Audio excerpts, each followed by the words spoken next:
Well, hello everyone. Good morning and welcome to the Education Chat series, series 13. So time has been flying very fast as we have been through so many sessions. And today it's coming down to the 13th week that we are having this Education Chat series. And joining in today, we will be having two very interesting speakers. And I bet if you have been joining in with the Education Summit previously, you might have been very familiar with the topic and also one of the speakers that has been sharing. Her name is Dr. Sharon Wilson, and she has been sharing with us about an international collaborative online education community. So we have received a lot of feedbacks from teachers as well as those viewers that has been sharing and tuning in into Dr. Sharon's session. And I guess a lot of discussion has been sparked. And I guess from that perspective, a lot of teachers are also taking the initiative to initiate a collaboration between different schools and also from different countries as well. So we will be chatting more about this together with Dr. Sharon Wilson.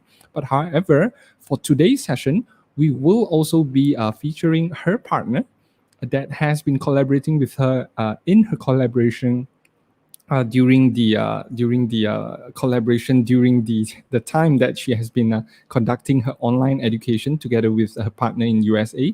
So without further ado, I would like to invite both speakers on stage right now. So the first speaker is Dr. Sharon Wilson. She is currently the assistant professor from Universiti Tunku Abdul Rahman.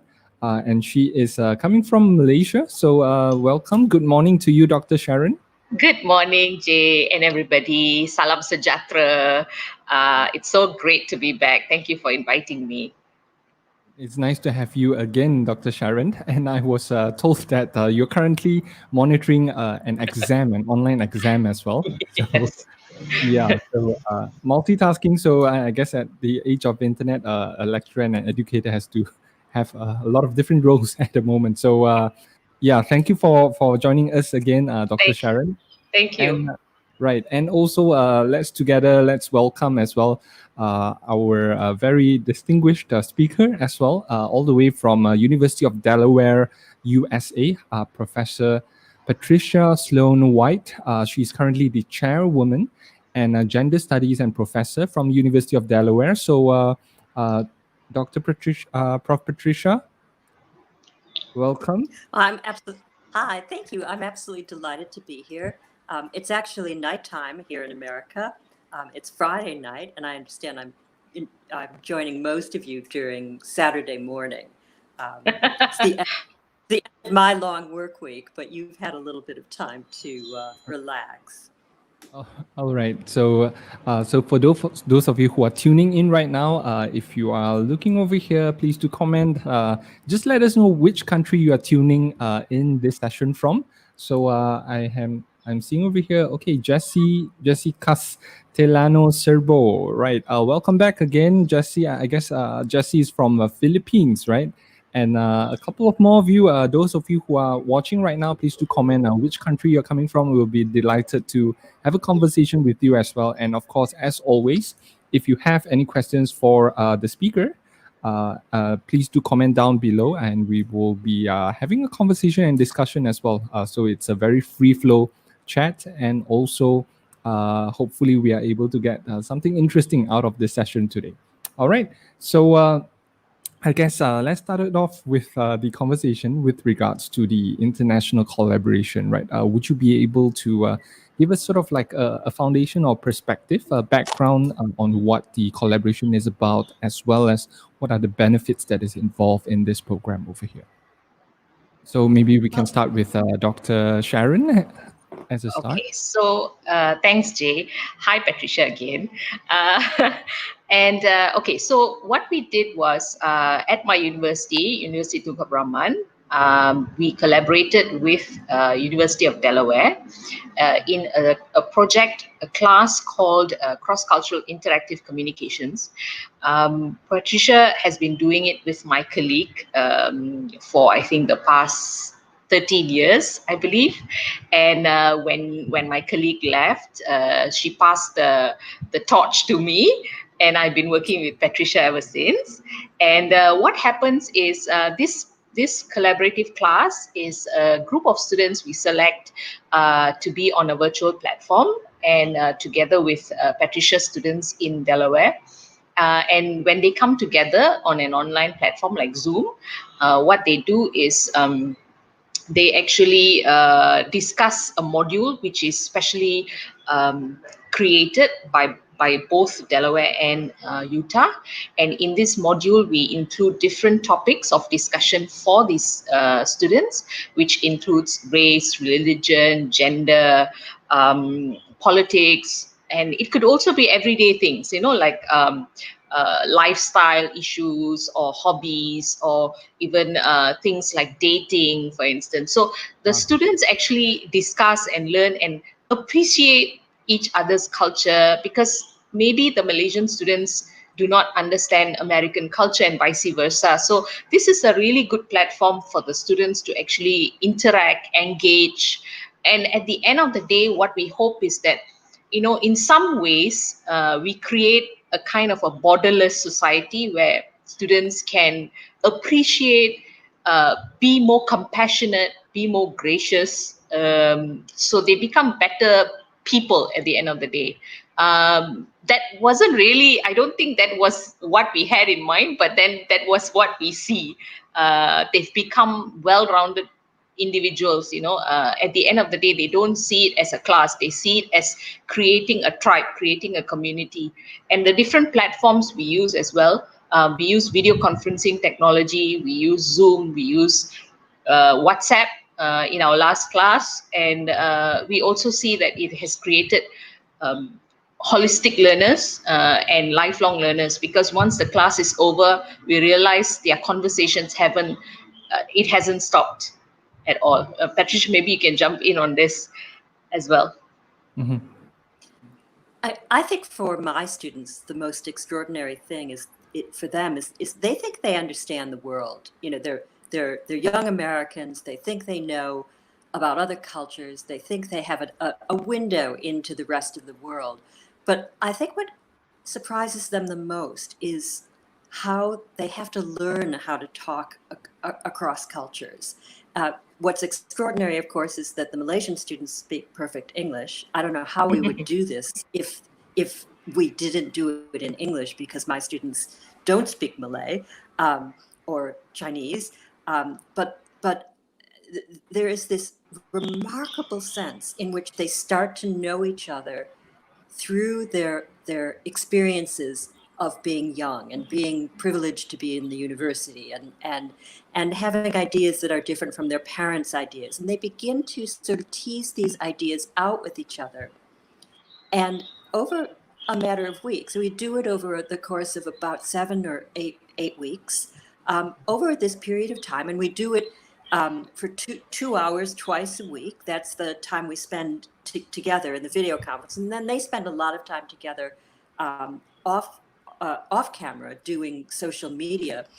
The sense of knowing each other grows so profound that by the end of the course, they feel like they've made friends for life. And in some ways, there's an intimacy that grows because the experience is so focused, and they're trying so hard to come across to each other, to make meaning across 12 time zones and 5,000 miles. And Right. and the earnestness and the love that they put into it, I think, is something that surprised Sharon and me tremendously. Right. It means so much to us to do this, but what I think really is special is how much it ultimately means to the students to make that kind of depth of connection across time and space. And they do that. I mean, we don't teach them how to do that. Really, it's something Right. that occurs because of the expectations they have of themselves, the expectations we have of them, and then we really let them go. As Sharon said, we set up a topic each session, but we tell them, you're the teachers. You have to teach each other about who you are and what matters to you. it works. And okay, so for those watching right now, if we were to build the building blocks of how the session was conducted, right? So there's one location in Malaysia, University of Tunku Rahman, and then there's one location over in US. So there's two lecturers, and there's so-called 100 students from Malaysia, 100 students from US, and you're conducting the session at the same time, in real time, Yeah. right? Where Yes. both students from US and Malaysia are tuning in at the same time within the same class, and everyone is connecting with each other in real time in the same class, right? Yes. Okay. And by the way, how did you actually came up with this idea, and why did you actually decide to conduct something like this? Well, actually, the story happened on my side. I'm an anthropologist, and I've been doing research in Malaysia for the past 30 years. And one of the things that I started to realize as I became mature and became a professor was that when I would talk to parents of Malaysian children that I knew quite well, they would tell me that they were fearful that their children were becoming overly westernized or somehow different from what the parents expected of them, and they didn't know how to reach their kids, and they were afraid somehow that their children's lives were changing so rapidly that they wouldn't understand them anymore. And oddly, that's often the same conversation I hear from parents in America, that somehow their teenagers, their university kids are unknowable. And I thought, well, what if we got those two groups of students talking to each other about how they experience the world and how they experience their parents and how they experience sort of global change and global media and what are their ideas about the future? You can hear from parents, but I rarely had the opportunity to hear from the young people themselves. And I thought, well, here's an idea. Why don't I put them together in the same space virtually? And this was in the days when video conferencing was still very, very fresh and new. This was 2007. And had them just talk to each other. And I came up with a series of topics that I wanted them to address, like how did they feel their parents had raised them, and what did they want for their future, and how were their lives different from their grandparents' lives, and I came up with this list of topics, and I had friends who were lecturers at Utah, and so I presented it to Utah, and they snapped up the idea and said, this is great. We would love our students to be able to talk to Americans and learn about the West directly from Americans, and everything from that moment just went so smoothly. The only thing that didn't go smoothly in 2007 was the technology, and there were several sessions where we could see each other, but there was no sound. And I mean, these were really primitive video conferencing or teleconferencing, and I remember my students holding up pieces of paper saying, writing on them, like, we can't hear you. And Right. Since then, the technology has gotten brilliant, and now we have Zoom, so that even if we have to do it in lockdown, which is what we're still experiencing in America, all my students can meet with the Malaysian students and meet with each other as easily as I'm meeting with you right now in America and around the world.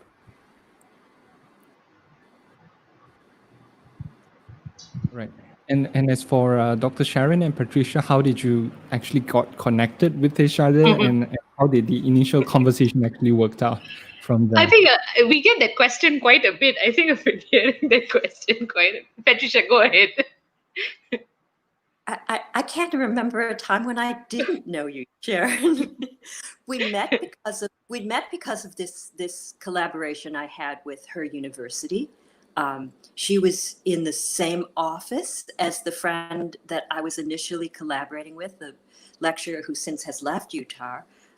And Sharon and I, we hit it off immediately. And when my original collaborator left, and there was the possibility that Sharon could pick it up, because I thought I'd lost the opportunity forever to do this with someone, because it requires a kind of, I don't know, kind of an emotional and intellectual connection, and also the willingness to kind of expose yourself in front of students in a way that makes them feel at ease. It's not like a formal class. We want them to feel relaxed and informal, and so we don't act the way we normally do in the classroom. And so, Right. long story short, I needed a special person to do that with, and Sharon is a very special person. I think you all can see that. Right. Yeah. And So yeah. I think the thing I want to concur with what Patricia says. I think it's important when you have chemistry with your collaborator. It's so important because it's not just a one-way thing. It's a two-way thing. It's a lot of tolerance. It's a lot of cooperation. It's a lot of understanding, and you need someone to go along with that. And it's interesting. Everybody wants to do the project, but to do it effectively, I think you need to have that X factor. Yeah, and I think it encourages the students to open up, because I think they're kind of fascinated with the fact that we have this rapport over a video conference, and they see that in us, and I hope that sort of models for them the behavior that you can do this in a relaxed way, you can do this informally. This is about friendship. This is about opening up, and so I'm delighted that we don't have to fake that relationship. We have that relationship. Right. And I was very curious, right? How did you break out the news to your students, right? You walk into the class, hey, we're going to do an international collaboration. How was their reaction, and how did they receive the project initially? Well, actually, for us, this is part of the challenge. We both recruit students that we believe will handle the situation in a mature and responsible way. So Sharon, I believe that you ask your students, do you still interview them? I ask my students to write a short essay about what they think they can contribute to the course. And I don't let anyone just enroll in the class. I have to also have a guarantee, because we do it 12 hours time zone difference away. Right. Often we're meeting quite late at night in America. And I need to have students who are willing to put in that kind of commitment. And I sort of shame them into it. I tell them Asian students are, never miss class. And Asian students always listen to their professors. And I said, you have to show the Asian students that you have these good values too. But yeah, so I need students who I can rely on. But what you don't know is whether or not they'll open up on camera and open up to the others, and that's a process that really just takes, I think, good luck and the right combination, and the right combination with the Malaysian students, who we don't know until we get to know them. And so, one hopes there's this kind of magical connection. It doesn't always work brilliantly, but it works well enough almost all the time. So Sharon, how do you recruit students? I think that's interesting. The word we use is recruit, because we don't just open it up for everybody to take the class, and the class is very small. We have a very small number where we select, perhaps 14, 15 students a class. So there would be 30 across. And what we do in Utah is we actually advertise. So we go in, we promote. I would go into a class, I would promote. I would say, this is what we're doing. I would show my slides. I would show pictures. I would show video. And then I would say, okay, if you're interested, please sign up. So then they come in, they sign up. And then let's say I have 30 students who sign up. We don't take all of them. They come for a second interview.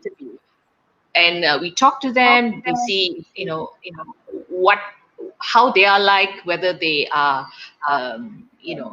they're coming in there just to make friends, or they're coming in there with an earnest desire to learn, or earnest desire to share things, So then from there, we actually shortlist, and we get the final 10 or 15, and then we put them together. So it's like what Patricia says, it's not a sure thing. Sometimes we have students, there are certain students who may not communicate well throughout the entire semester, or there could be a few students who are quiet in the beginning, and then they start opening up. So it's not a sure thing, but we need to motivate them, of course. And then also commitment is very important, because like what Patricia says, it's so important. We have Malaysians, the time frame, the gap that we have between Malaysia and the US. We remind our students at Utah that, they are gracious enough to come at night and have that class, and we have to respect that. And so so far I think we've had full house. All the students that we have selected have come on. In fact, they like I said in my previous session, we have a class at 8 in the morning, and it's so funny because at 8 in the morning, so I come in at 7:30, and every time I come into the class, it's full. And so I had to come in earlier. Right. and it's just 6:45 in the morning, and people are there. I mean, the students are there, and they're ready, and they're excited, and they're enthusiastic to start, So that's a motivation for me as well, So commitment is very important, that they don't drop out halfway. We don't allow that dropping off. Yeah. And I don't know, Okay. I mean, if we did this with if we did this with younger students, if we could rely on them as much. Right. So I think that in some ways, I mean, our experience is doing this with university age students. If they were younger, I don't think that we could ask as much of them, but we really do put the responsibility on them to take this seriously, and they do. Right. Yeah. And I guess shortly in a while, Dr. Sharon and Patricia, we will be having two teachers that has tried out the international collaboration concept, and probably they will share their experience as well. Currently, they're working with elementary school students. So these are 7 to 9 years old kids. Probably we'll have a conversation on that, on how it works out from there as well. Right. Speaking of which, Dr. Patricia, you were saying that Asian students do not miss class. I mean, immediately I was thinking of my days in uni where I oversleeping, missing class. So but I guess on the serious note, the recruitment process, I guess, is very important. It comes in on internet accessibility, the ability to communicate in English, to have sort of all the basic necessary factors to be in place as well. And of course, in terms of commitment, how are they able to participate throughout the entire journey as well? Right. Would you suggest? I think it's not so much the language. I think the language is not an issue for us, because even students who want to join and they say, oh, I don't speak good English, and I'm always like, hey, no, it's fine. The most important thing, I think, is the dedication and the commitment to the class, because the language thing can be overcome. Even you don't need to speak the Queen's English, in this class. You just need to speak just basic English. So long as you get to communicate your thoughts, I think that's the most important thing. Right. Yeah, I guess as well, from students' perspective, it will be a very fresh thing. And initially as well, I would just like to find out from Sharon and Patricia, how did you actually lay down the foundation? I remember you saying that we try to keep it as clean as possible, as healthy as possible, so that there will not be in form of a conflict in terms of controversial topics that is being brought up that might jeopardize the conversation. So how did you lay down the framework, or to lay down the ground rules for the entire experience at the start of the initiative? Well, I actually want to correct you a little bit, Jay, in that we actually do present them with some controversial topics, because they want to talk about those things. Particularly the Malaysian students they have ideas about how American university students are different from them, and they want to know about that. They want to know about, they see TV programs about parties and the kind of freedom that American students are sometimes stereotyped as having. And so we do talk about some sensitive issues about that. What do your parents think about you? Could you marry someone of a different race, a different religion? How would you feel about that? We ask them to talk about their romantic lives and how they learned to behave appropriately with members of the opposite sex, and because that's what they want to talk about. Right, But right. what we do make clear on both sides is that that they're still in the university classroom, and that they really shouldn't do anything in the class or say anything in the class that they wouldn't normally say in a university space. And Right. also, I'm very clear to my American students that in some ways the political and social values in Malaysia may differ from their own. And I teach them, I spend the first part of the semester teaching them about Malaysia so that they understand some of the issues that Malaysian students confront in their everyday life. And one of the things I tell them is, they say to me, so do the Malaysian students spend several weeks learning about us before the video conference? And I always say they don't need to, because they think they know America, because they're exposed to our TV and our movies and our culture all the time. And really what your job is to help them understand whether or not those images they have in their head are true. Right. Sharon, how do you deal with the question of how do you talk appropriately about topics, and where are the sensitive issues, and how do you address them? I think that when we need to speak about sensitive issues, initially in the first few weeks, normally what happens is we would have this lecture with the Delaware students, and then we also have a separate session just among us, and we do this also very informally, like over lunch or something like that, and we talk about these things. And if I know that next week we're going to talk about something like gender issues or sex or politics, for example, or something like that, then I would bring it up in a conversation, also to motivate them to talk about it. In some ways, it's quite difficult with Malaysian students because they're not very open to discussing these things. They're quite closed off. So we got to probe and prod them into talking about it. And so when it comes to sensitive issues, I think so far the American students have been great about being very open about issues like transgenders or politics, for example. And I think the Malaysian students see this enthusiasm and they feel, hey, I should also talk about it too. But then, like I said, they are very cautious, especially. So you see a difference. The Malaysian students are very cautious in how they portray it, or I think they worry that they may be deemed as too controversial, or I shouldn't speak about this. So that has been an issue.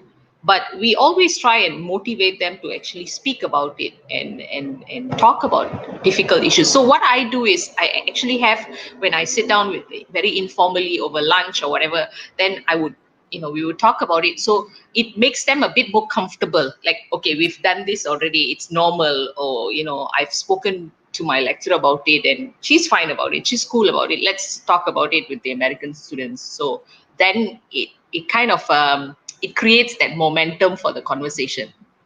Right.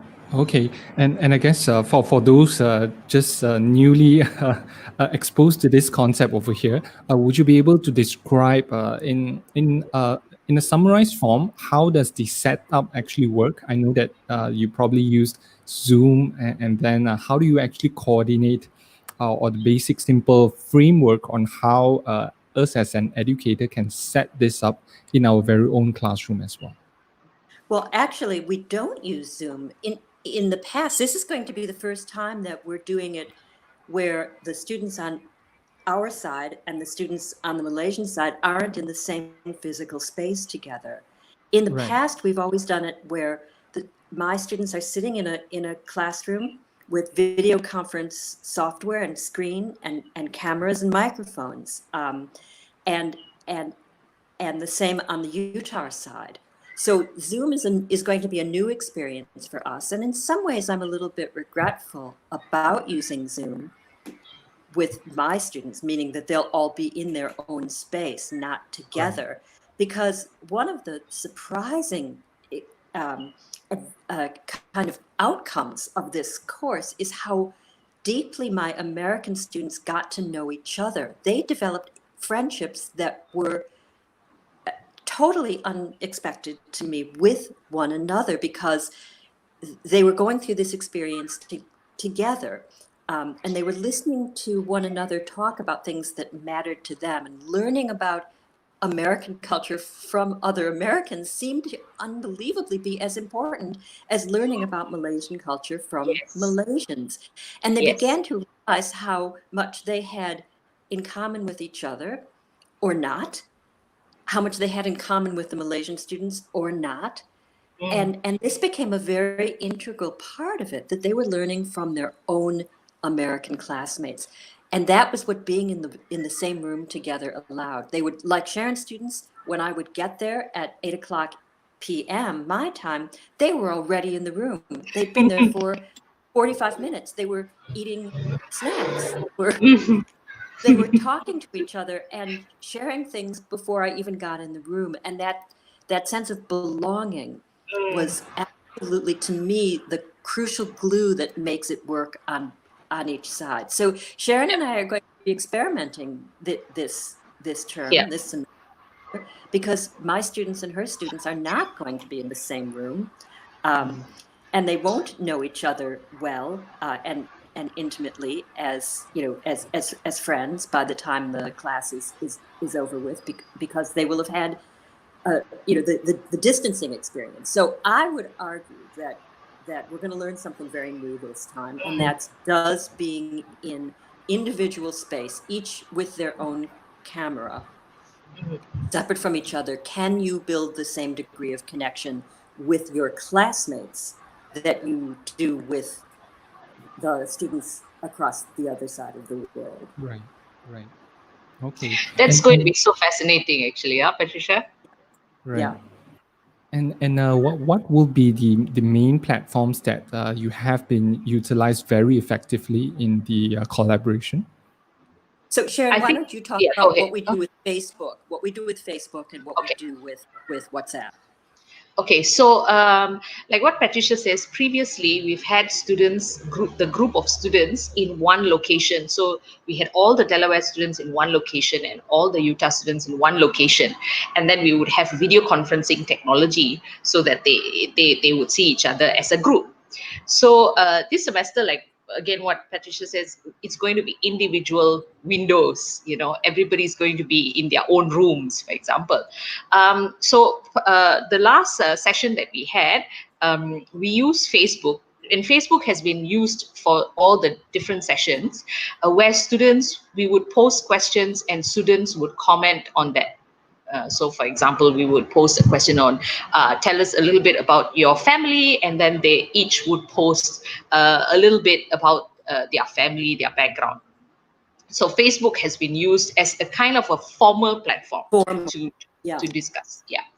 Then what we realize is, and that was something I do in my own classes, is whenever I go into a class, I always ask the students, like, what is the most common platform that you guys use? And of course, in Malaysia, the most common popular platform would be WhatsApp. And so I suggested this to Patricia and said, hey, why don't we put all the students into WhatsApp and see what happens? And that's what we did. And when we placed them on WhatsApp, the fact that they could communicate instantaneously with each other without any obstacle was a breakthrough, because although there was a time difference, someone was awake all the time.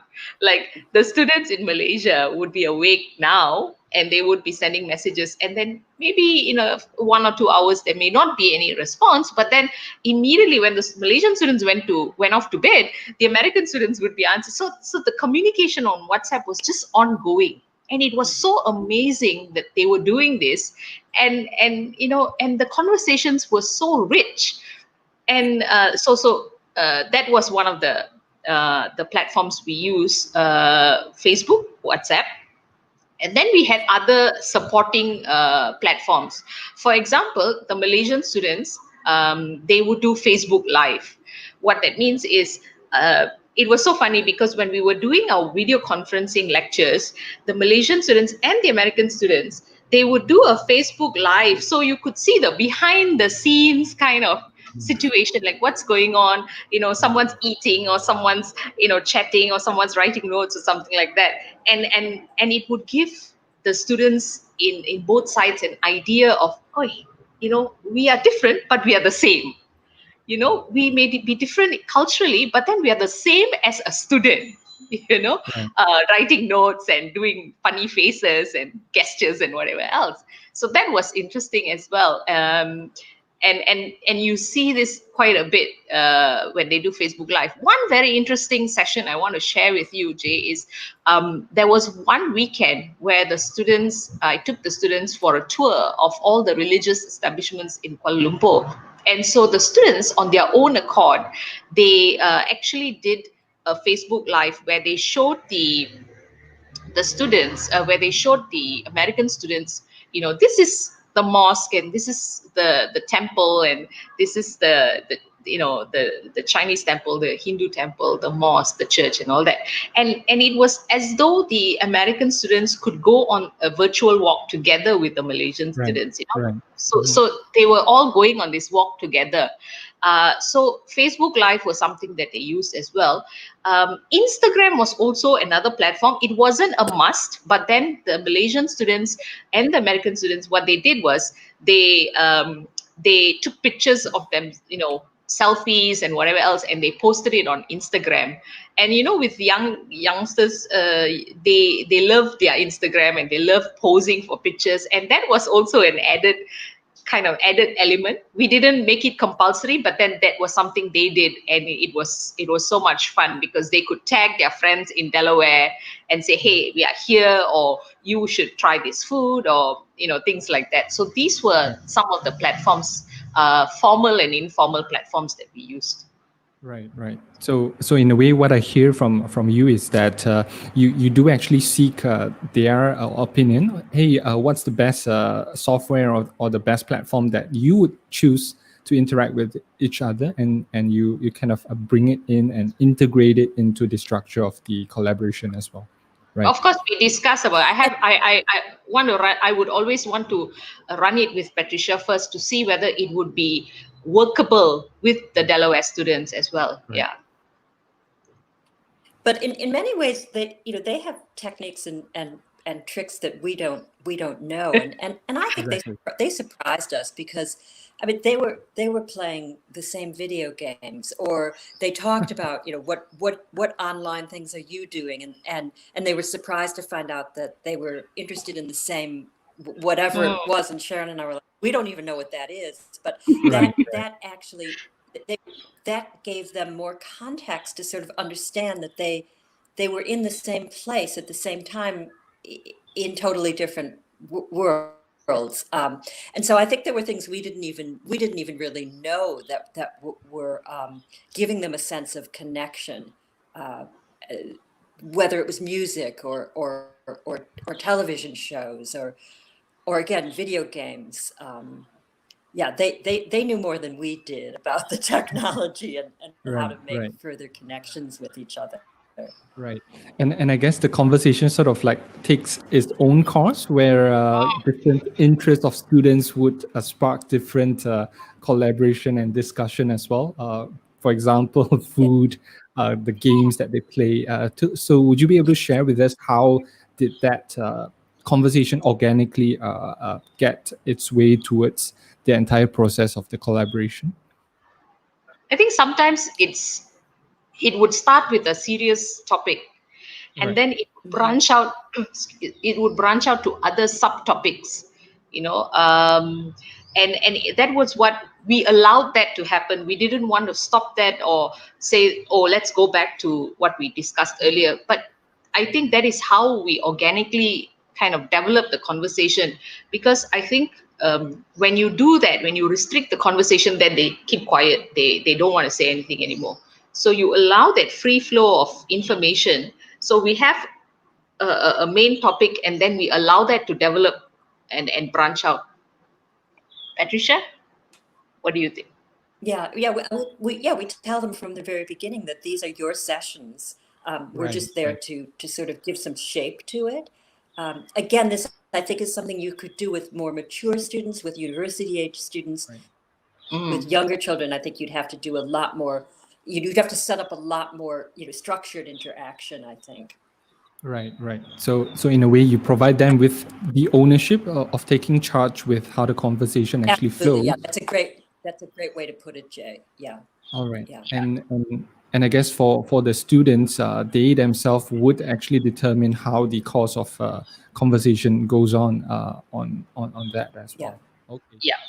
yeah. right, And and the other thing we did that haven't talked about is that we paired them up with each other as Mm. buddies, and we told them that that was private space for them, that wasn't about letting anyone else in on the conversation. They could use the communication with their buddy any way they wanted, whether it was on Facebook or instant message or just texting or WhatsApp or talking like we're talking now.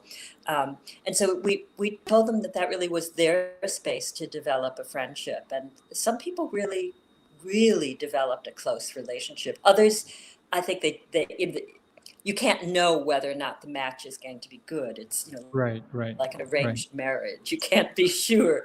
Um, but so it was important, I think, that we gave them private spaces as well.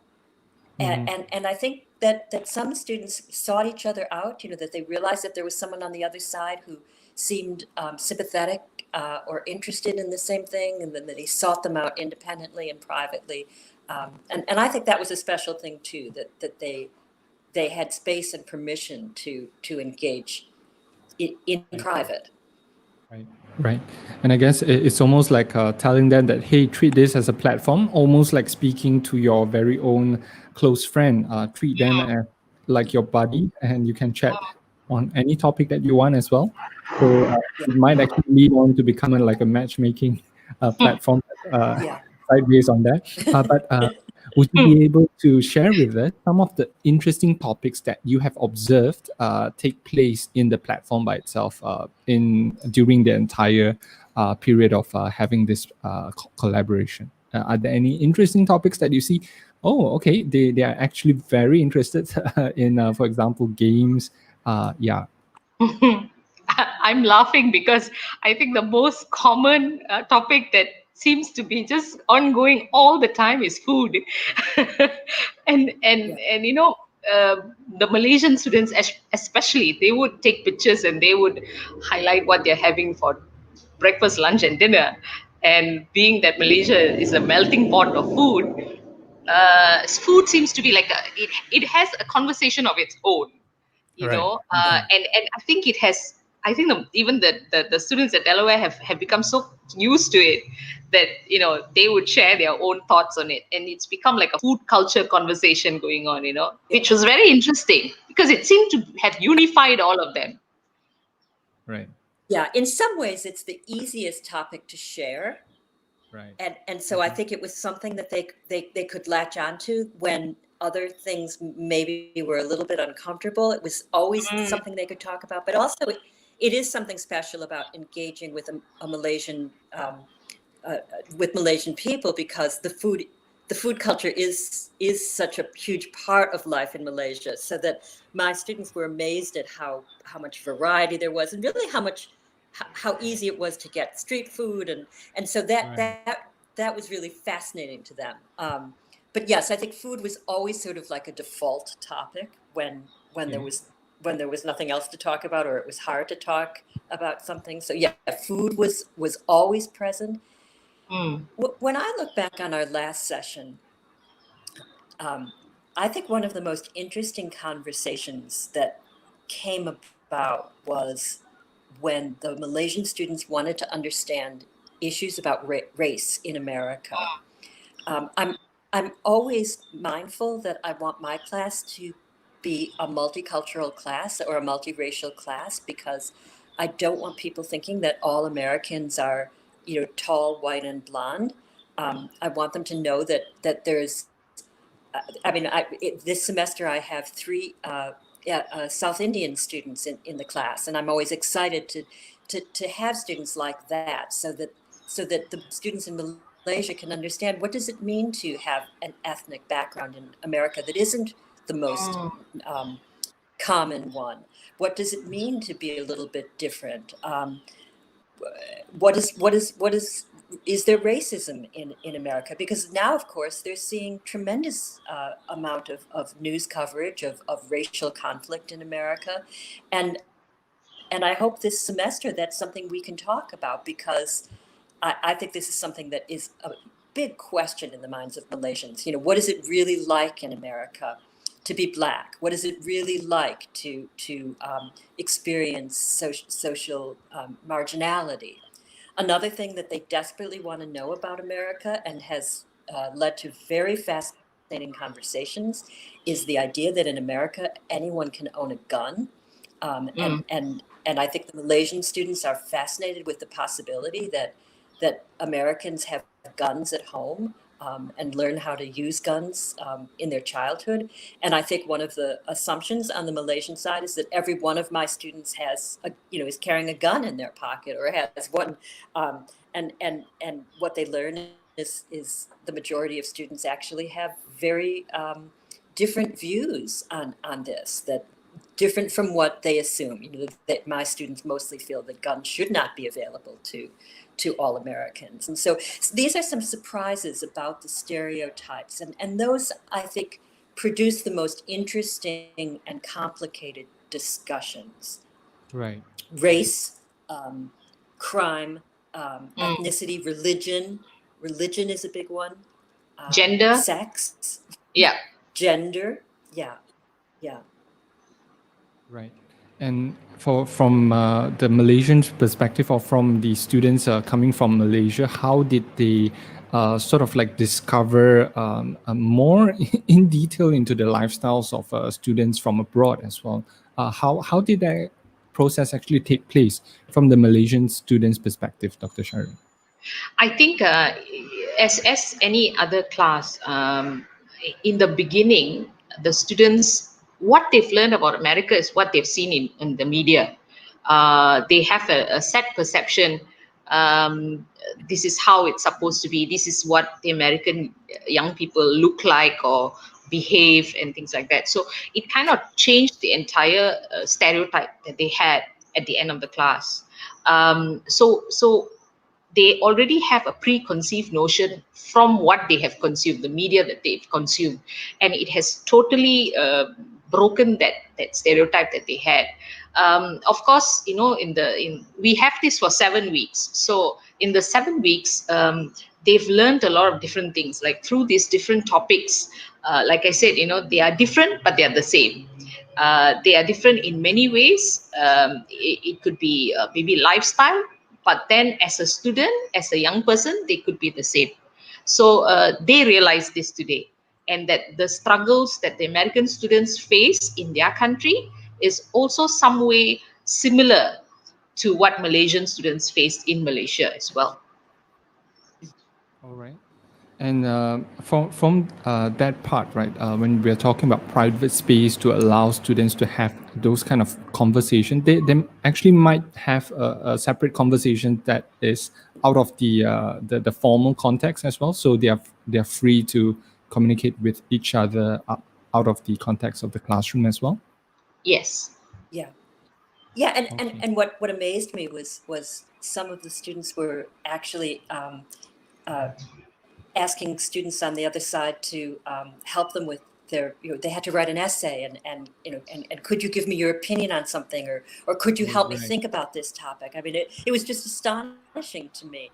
There was one student in Sharon's group last year who I think was going through some complex sort of, not emotional issues, but sort of questioning issues about his relationships with his parents and with girls, and he sought out the opinions of the students on my side. He got very close to some of my girls and asked them questions, and there was a little bit of teasing going on about that, like, you have relationship building here, and that's always actually rather sweet, because I think they are drawn to each other, because they're learning a kind of a way of opening up and being together that I think surprises even them.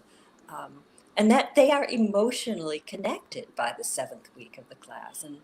And it's lovely to see. Right. Yeah. Yeah, because And and it is so clear what Patricia was saying, because we see this, and we have videos as well, and I go back and I revisit those videos, and I see how emotionally attached the students had become at the end of the 7th week. They, the fact that they do not look at the students as just another set of students in Malaysia, but they formed those lasting relationships and lasting friendships. And going back to the buddy system, the students actually, they are paired up with a partner.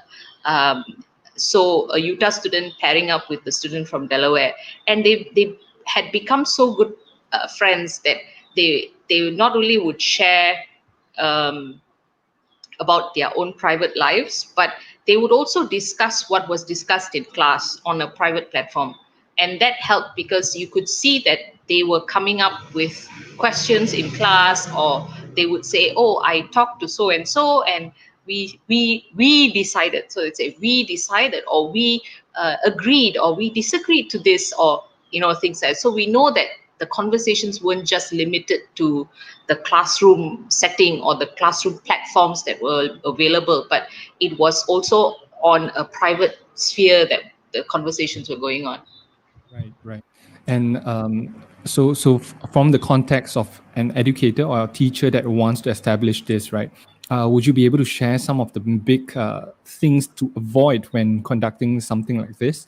From my understanding from this is that it's definitely not a session whereby the teacher will be speaking in front of everyone and everyone just listens passively.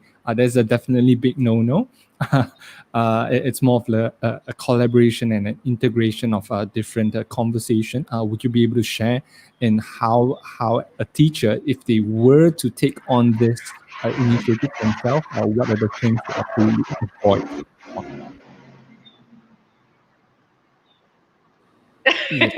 Okay, I think my biggest challenge, and I speak for myself. Yeah, go ahead, Patricia. No, I want to hear what your biggest challenge is. I think my biggest challenge is, as you can see, I'm sure those of you who are viewing, I love to talk and I love to chat about a lot of things, and I'm very excited compared to Patricia, who is very calm and composed. It is very difficult for me in this class to actually restrain myself from saying things. I'm as enthusiastic as the student, I want to say something, I want to share, but I've got to restrain myself and allow that conversation to take place. Unless, of course, I'm asked my opinion, but even then I try my best to stay away from getting involved in that conversation. And it's a very difficult thing because we are all in the same playing field, and we want to contribute, and we're excited, and we want to learn about the students and the topic and things like that. But I think the biggest challenge would be allowing the students to run the class. I think that for me was the challenge. And in some ways, that presents what I think is the greatest challenge and barrier to sometimes a successful session.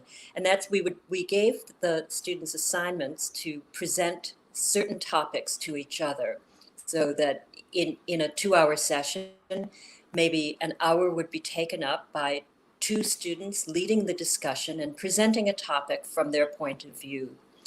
And what we have to caution them against, and it seems that the mistake happens every time, is that they rely on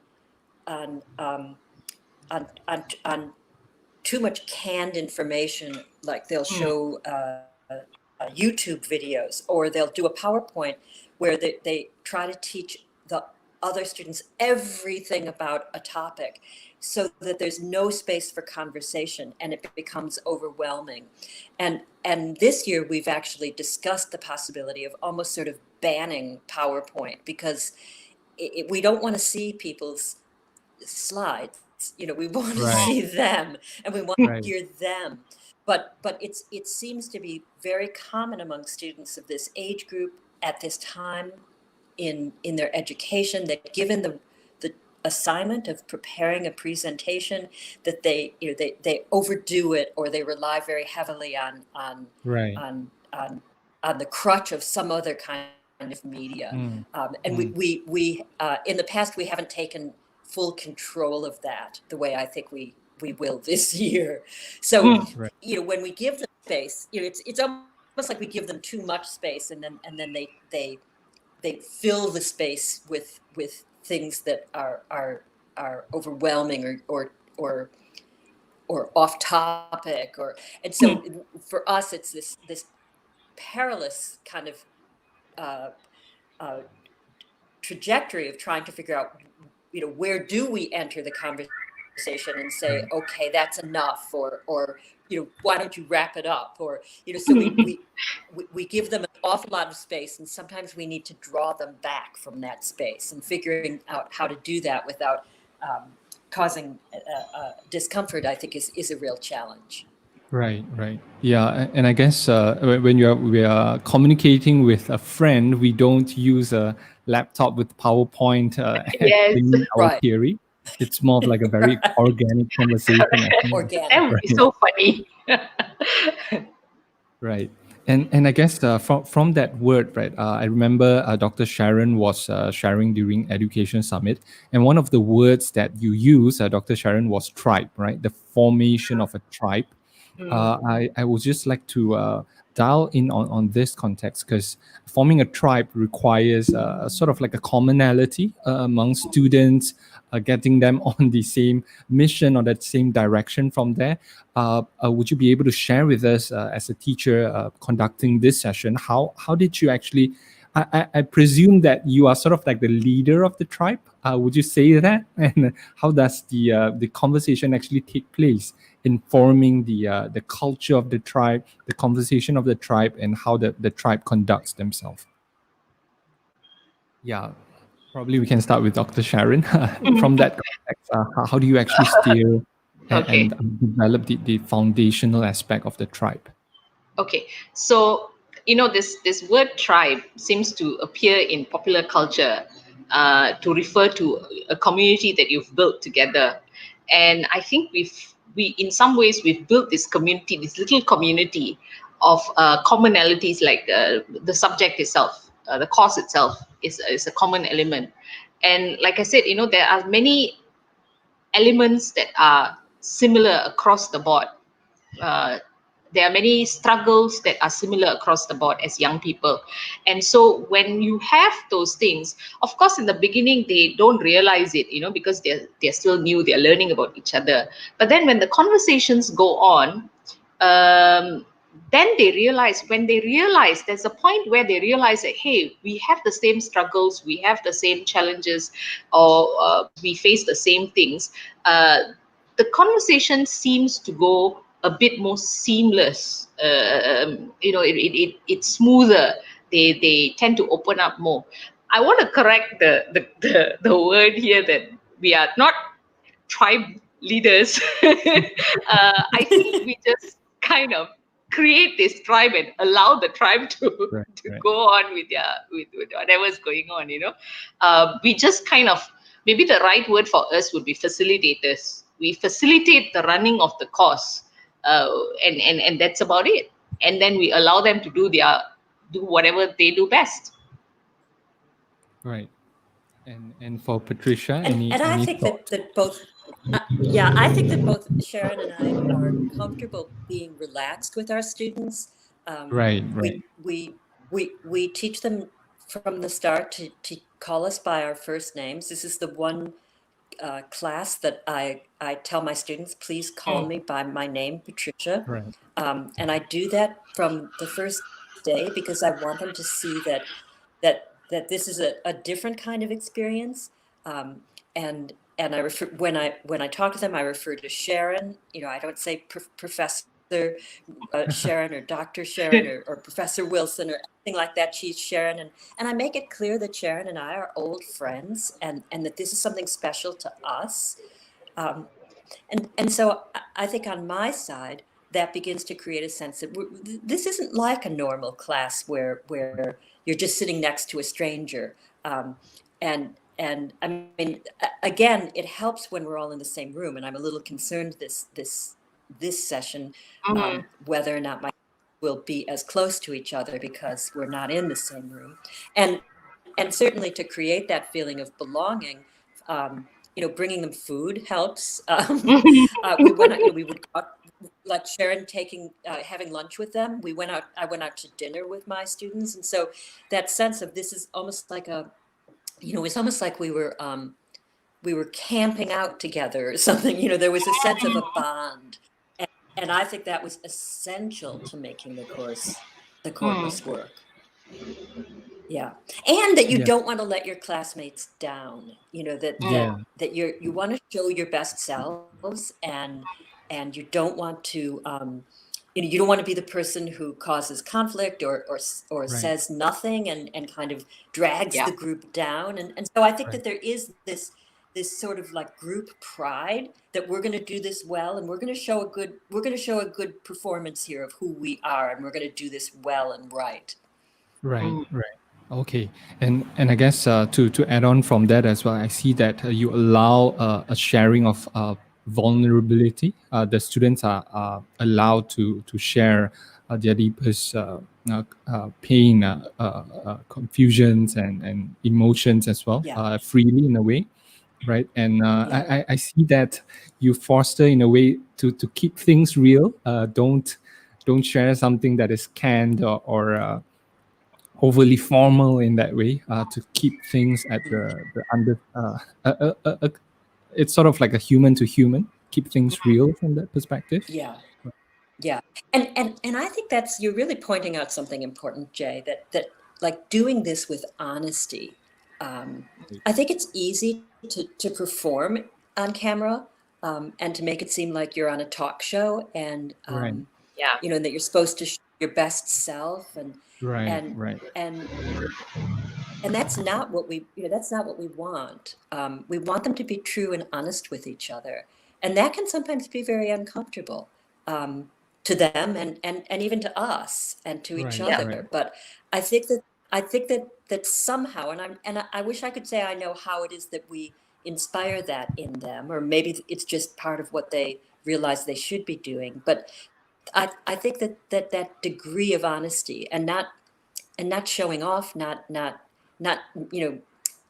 just please tell the truth, tell who you really are. This is special, and you're not going to get another chance to have these conversations with people on the other side of the world.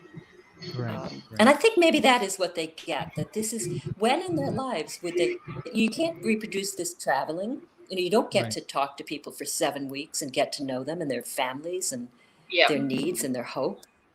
So it's not like traveling. It's not like study abroad, I guess, or doing a study trip, because again, you're not looking at things. You're deeply engaging with people, and so I think that they really that impresses them, and they realize this is not like anything that they could reproduce on their own.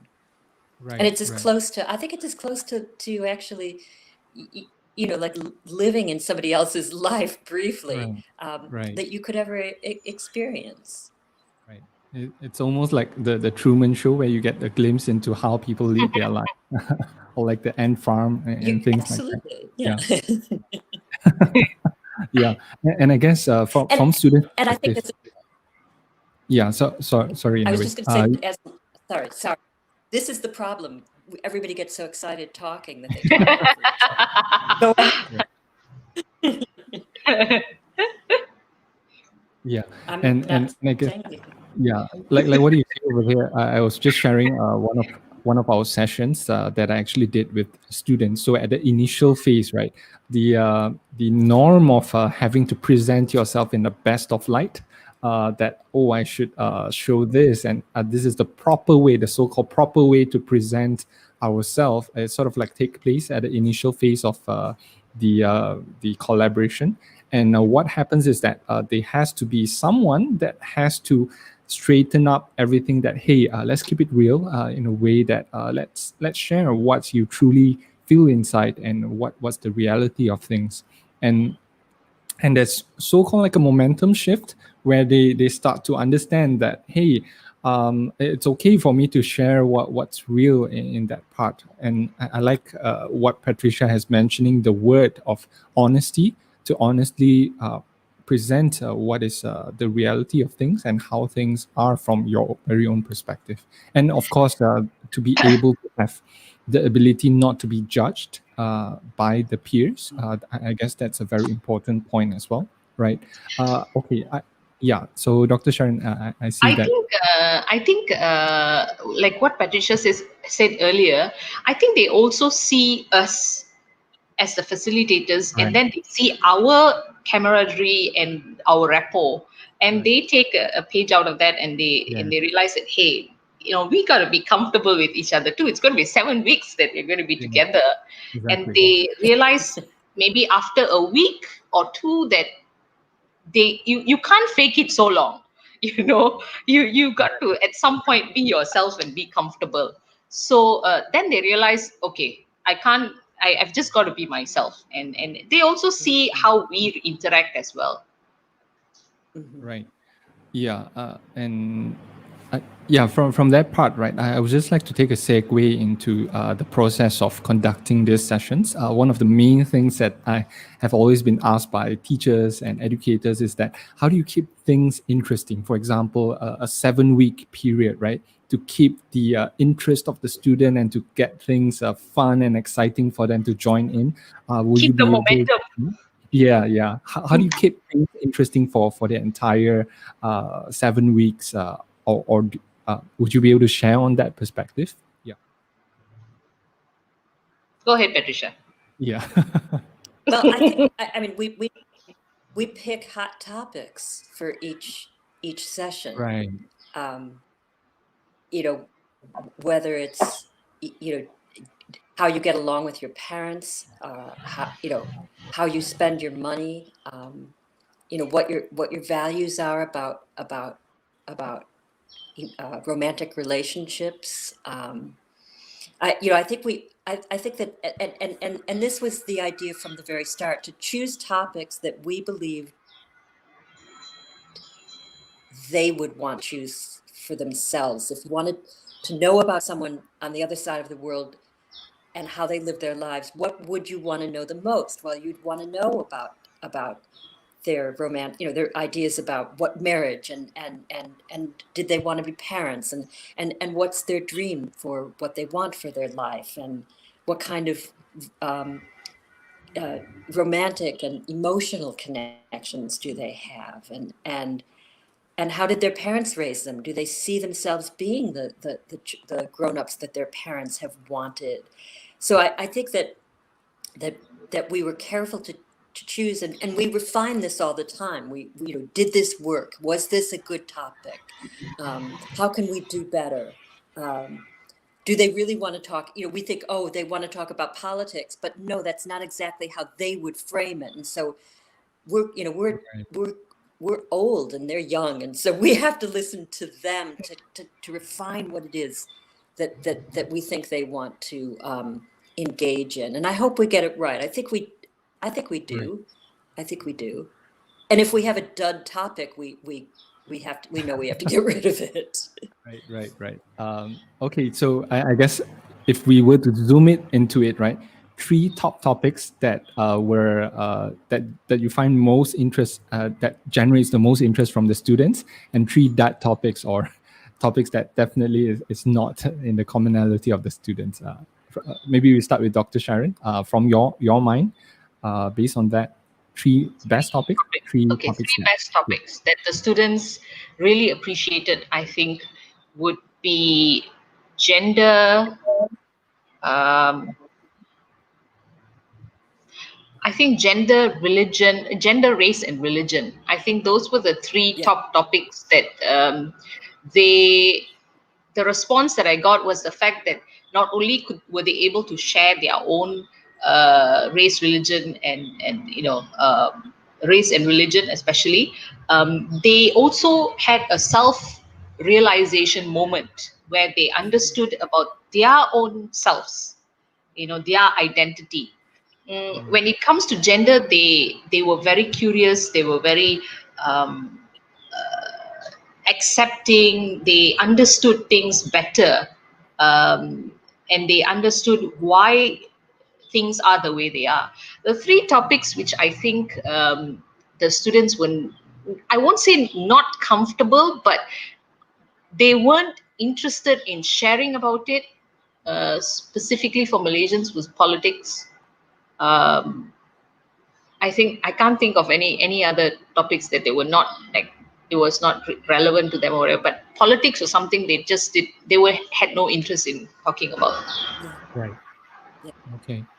And Or as for see, we thought they would talk about politics in terms of really sort of what they wanted their countries to be like, and how they, as young people, what they would want to change about their country, and instead they kind of boring presentations about the parliamentary system, or how we vote in America. I think it was that we just saying politics wasn't enough, that we needed to kind of steer them in the direction of, if you could change something about your country, Yeah. what would it be? How would you do it? right. The topic that I always want more from, and have yet to get it, is I'm always interested to know how they reflect on how their lives are different from their parents' lives, and how their lives are different from their grandparents'. I want them to be able to think deeply about that, and how they what they realize has changed so dramatically, particularly in a relatively short period of time. Right.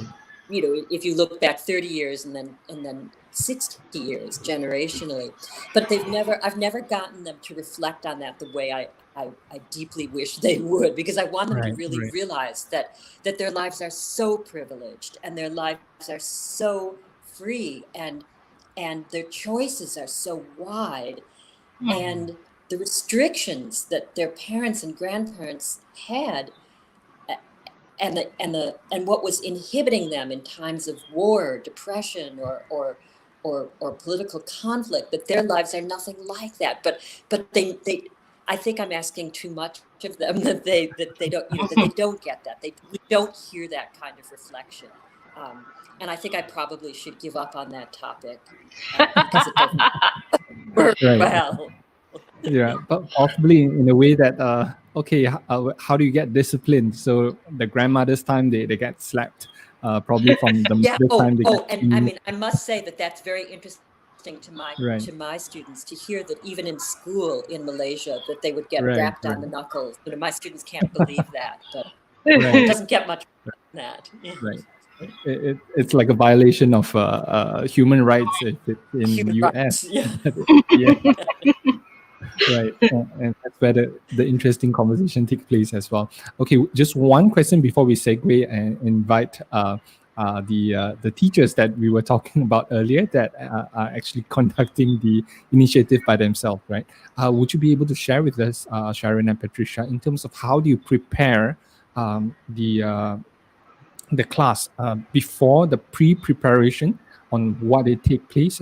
Just rough term of how do you discuss and prepare for prior towards entering one of the classes in your weekly classes. Okay, I can speak about what's going on right now, Right. because our semester starts in a couple of weeks. So I already have my students who are going to join in this class, and so right now I'm actually allowing them to get close to each other, their own tribe. So they are communicating amongst themselves, getting to know each other, asking basic questions. And that in some ways is trying to bridge the gap between them, because not all of them know each other, because they may not be in the same batch. So they ask common questions, basic questions, is how you would want to get to know someone. I do not ask them questions in relation to the class. I do not lead them into thinking about questions which are going to be asked in class, because I want them to be asked the question during the class as it is happening. So So I don't ask anything in relation to the class. I just ask them everyday things like, what's your hobby? So we are playing tag, like what I just mentioned earlier. The students are now playing tag. So one student would ask, like, for example, I would ask Jay, hey Jay, what did you eat yesterday? And you would say something and you would tag Patricia, and it goes on like that. And so the last person would then ask another new question. So it's just creating this, because as you know, at the moment we are not going to be together physically in a physical space. So they've got to create this bond, and you have to find a way to bring them together, because if they don't create this bond amongst themselves, they are not going to be able to then connect with the next group of students when they meet the American students. So that's what's going on right now in my class. But in the previous sessions, before every week, before we actually get into the session, so we would have lunch together. So all my students in the class, after class, we would gather together and have breakfast, because we have classes in the morning. So we would have breakfast together, and we would discuss, like, is there anything that made you uncomfortable, or is there something that you want to discuss further? And a lot of times they would ask, hey, if I said this in class, would the American students be offended? And so they would want to kind of check with me, and I say, hey, just ask, like, just ask. Why? You don't need validation from me to ask a question. Just ask. And so far they've been very polite. It's never been like a rude question or whatever like that. So people have been very respectful. So a lot of times, sometimes the questions that they ask in class or on WhatsApp is something that they were thinking about, or they were discussing during lunch with all of us. So that has been like not a complete preparation. We don't want to prepare the students for the class because it has to be spontaneous. But we do discuss issues together as a group. Just to give you a metaphor, it's like, when you're a family, you sit for lunch and then you talk about your day. You talk about your issues, your challenges, and maybe something that's happening in the country or things like. So we practice that same concept. Yeah. And as for Patricia, same method as well, spontaneity. So there's an element of surprise in the class, or do you prepare? Yes and no, because we do each before each session, we ask them to write a little essay on Facebook, so that there's already a little bit of familiarity with the topic. We'll ask like a leading question. I mean, one of my favorites is, did your parents teach you the facts of life? Or where did you learn? Where did you learn about sex? And then we tell them to write. It's usually 250 words, and that they have to post that on Facebook, and they have to read everybody's and comment on what they've written. And so for each session, there is sort of already a base of what they've been thinking about or talking about, but then the face-to-face session, the Zoom session, then is to expand on or ask questions, or to prepare like a lesson on something that expands that question more fully, or that topic. So we don't just walk into class raw, but we do walk in with a little bit of clarity about what the other group thinks and how they think about something. Right. Okay. But so in a way, for my students, we prepare them. Yeah, I mean, we prepare them with we ask them to prepare each other actually a little bit. Right. So it's almost like preheating the oven to a certain degree before coming in with it. Okay. Yeah. Nice. Yeah. Okay. All right. So I guess next up, we're going to be inviting two very amazing teachers. They are respectively, one of them actually come from Malaysia, and another one actually comes from Jakarta in Indonesia. And what happens was that during Dr. Sharon's sharing session during the Education Summit, we sort of like put up an open-ended question. Hey, if you are interested to collaborate, please collaborate, and please connect among each other to start an international collaboration in this. And I guess they got connected during that session. And they actually invited me in one of their sessions, which was amazing. These are 7 to 9 years old kids. Wow, the energy is fabulous. And I would like to invite them on board as well to share their experiences and maybe to have any questions for Sharon and Patricia as well, right? So I would like to invite, first of all, Teacher Lin from the Khalifa School to come on board from Kuala Lumpur. So Teacher Lin, welcome. Hi, everyone. Hi, Tunku. Yeah. First of all, I'd like to thank both of you for, if not for the Edu Summit that you did, me and Tina, the other teacher, wouldn't have met, wouldn't have done this. Wow, that's amazing. Right. So these are your inspired so-called Wow. students. And next up, I'd like to invite Teacher Tina, all the way from Western School, Jakarta, Indonesia. Teacher Tina, welcome. Hello, hi everybody. Yes, thank you so much. Dr. Sharon's sharing last time was really, Wow. it has been my dream to collaborate with other countries, and it's good that Teacher Lin was also interested. That's why during your session, we had the chance to connect with each other. Yeah, actually, we don't know each other. Teacher Lin, I don't know Teacher Lin. We just met in Edu Summit. Wow. Yeah. And Teacher Tina and Teacher Lin, would you be able to very briefly share with all of us what is the initiative that you're currently undertaking on, and more details with regards towards that? Yes, actually, we call this project Lean. It's so we came up with the acronym Lean, like learn, engage, and appreciate other nationality. And then we decided to check our schedule if which classes are because I think Malaysia is 1 hour ahead of us here in Jakarta. So what we did was to check our schedule, and then we decided to connect with grade 3 classes. So our students actually are ages 7 to 9 years old, and we are doing we started the collaboration when was that? This Monday. Last week. Oh yes. Last week was our first session, live session with students. Wow. But the preparation was way before that. Right. Yes, that's true. And then we decided to have 10 sessions all in all, but then we are doing it in Zoom.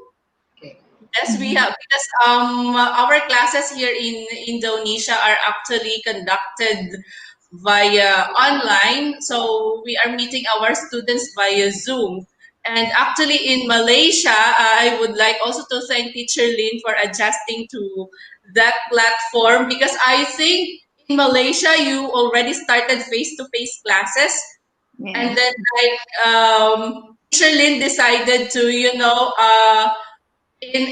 for the sake of collaboration, they will also do online classes. So in one Zoom, her students plus my students, we are about 60. Shirley? Wow. Right. 40 from mine, 20 from yours, 60, yes. So we are having about 60 students in one session, and we just started it last Monday. So every session actually is only 40 minutes. Yes. Yeah. But the first session was more than 1 hour, isn't it? Yes. First session was more than 1 hour, because it's the kids are very excited to introduce themselves. It was really getting to know each other from Teacher Lin's class and my class also. Yeah. And so Teacher Lynn and Tina, would you be able to share your experiences after the first session and during your preparation phase? Okay. I think Tina, you have started Facebook, right? Because actually we wanted to use a Google Classroom platform, but because of technical issues, I mean the domain and all that, we couldn't use the platform. So Tina suggested using Facebook. Was it Jay or Tina? Suggested using Facebook, and I think one student has already introduced Tina. But my student haven't, because I need to inform parents first, get their permission whether they can allow their children to use their Facebook account. Right. Yeah, so we're talking about elementary school kids. They legally they are not supposed to have a Facebook account, so they should be having their parents. Yeah. Right. Yeah. And, yes, and I think that's one of our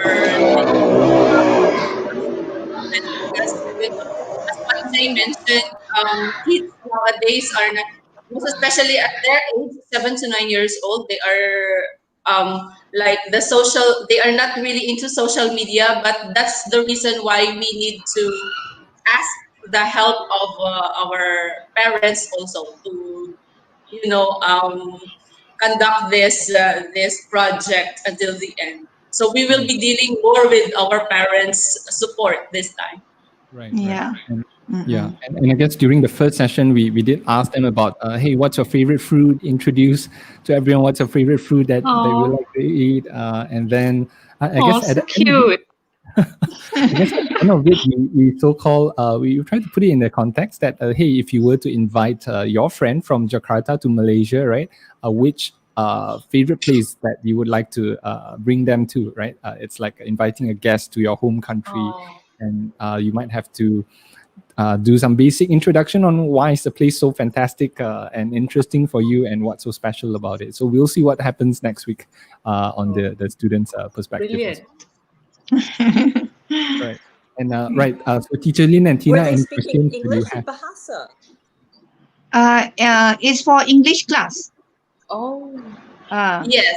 So actually, I am teaching English conversation in our school, and basically, to be honest, the first thing that really comes in my mind when I decided to do the collaboration is for my children to practice their conversation skills. But way on that, I realized that it's not just about practicing their conversation skills, but of course, the essence of collaboration is to know other cultures. Yes. Yes, and of course, to meet new friends. That's really as what Dr. Sharon shared. Yeah, it goes beyond the lessons. So your students are like having conversation beyond the time that you are having really as a class. So actually, we really want to develop that kind of character among our students also. Hopefully we can in the long run. Yeah. So actually, for the past, I've been looking for years for pen pal activity for my students, and for this batch, these students that do it, in this collaboration, I told them when they were in year one, when they were 7 years old. So, but there were, some that because they were 7, so they need email accounts and things like that. So yeah, it didn't materialize. But Alhamdulillah, we got this collaboration with Tina. Thank you, Tina, for taking it up, because and thank you, Dr. Sharon, because because if you did not talk about this, we wouldn't know how are we going to do it. This is my first time doing it, okay. And when they introduce themselves, we ask a question, what do you hope to get from this collaboration? And many of them say that they want to, meet new friends. Right. And I guess I have the topic for next week. Probably they should talk about their favorite pet. And I got a very fun idea on what your favorite pet is, Teacher Lynn. Yeah, but just a short inform to us that Teacher Lin and Sheena, if you have any questions for Dr. Sharon and Prof. Patricia, please do have it as well. Do you have any questions for them? Yes, I do have. Thank you, Jay. Thank you, Jay, because it will be an opportunity for us to make this collaboration a success one. So actually, since we are dealing with young learners this time, do you have any suggestions if how are we going to bring them together? Because I think that's I don't know, Teacher Lynn, do you find it also like a struggle to bring our kids together in one platform, like, whether it's be like a Facebook or WhatsApp or Telegram? Because, we also want them to connect with each other. Yeah, when listening to the today's session, because Dr. Sharon and Prisha, you're dealing with they're adults, right? They're adults. So they have freedom. They have their own smartphone, social media. Whereas for us, we need to get parents' permission. Yeah.